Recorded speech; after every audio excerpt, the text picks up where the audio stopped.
Hello, welcome to Try Kids, where each week we upload free printable Bible lessons for you to use your under fives at home or church. And this week we're looking at when Jesus visited the temple and he told the people that his father's house should be a house of prayer. If you haven't already done so, can I encourage you to head over to the website truewaykids.com. You can download this week's lesson for free and follow along. You'll see on the front cover is a picture of Jesus there in the temple praying. Then on the first page is the introduction and lesson guide.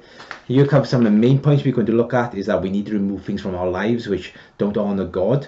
Let God wants our lives to be filled with Him.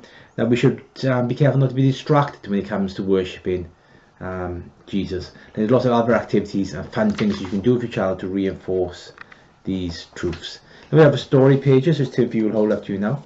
First one is this: Jesus is visiting the temple. You open up. When he got there, he was really surprised because it looked like a marketplace. So he wasn't happy at all, was he? So he turned over the table and let all the animals free. And he told the people that this place shouldn't be like a market, it should be like a house of prayer. At the end, we see Jesus, what's he doing? Praying. Now we have some games activities in this week's lesson as always, just to reinforce what we are learning. First one is about sorting out. You can get an old toy box or old craft box or a drawer and start to sort out what's good and what's not good anymore. And as you're doing so, talk about how our lives also become cluttered and we need to remove things. Next one is to set up a market stall. You see that? And then you can sell things and just make it busy and talk about how it's distracting. And finally, creative prayer ideas. And now I'll link onto the craft, which is here, and we'll show you that a bit better in a second. Like if you had like some toys you didn't want anymore, like you could have sorted out like give me this child. That's right. This one you need to spot 7 things which don't belong in the picture. Talking about again things which don't belong in our lives or things that don't belong in the temple. So what do you think couldn't fit in that picture? It doesn't belong. Can you see anything? A bike. A bike. So yeah, so the bike doesn't belong at the bottom of the sea. This one talking about money exchanges during the temple. So you can cut out these 1 coins here and swap them. So exchange 2 ones for 2, for example, 5 and so on. Can you do this one first for me? What's this one you have to do? Spot a different leg. There's 7 things to find. Can you see one quickly?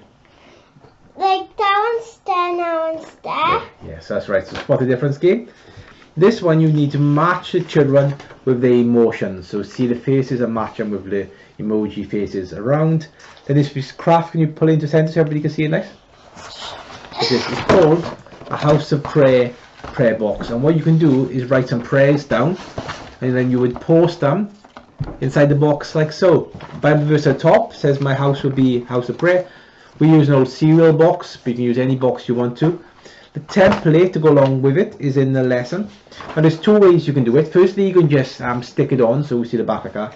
If you've got a cereal box in a nice size, or you can cut out the doors and cut out the windows and stick them on to a box yourself along with the Bible verse. But it's great throughout the week. You could also draw pictures to post inside or photos.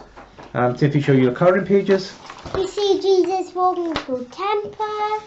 He say, this place is like a market here, and next he's angry, and now turning tables. And we're turning tables.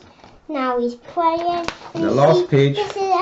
In our last page we have the songs, singing and a prayer. Then next week we're looking at Peter and Jesus when they walked on the water, and we hope you join us again for next week's lesson. Well, have a fantastic week exploring God's word with your child or children. I will see you again next week. Goodbye and God bless.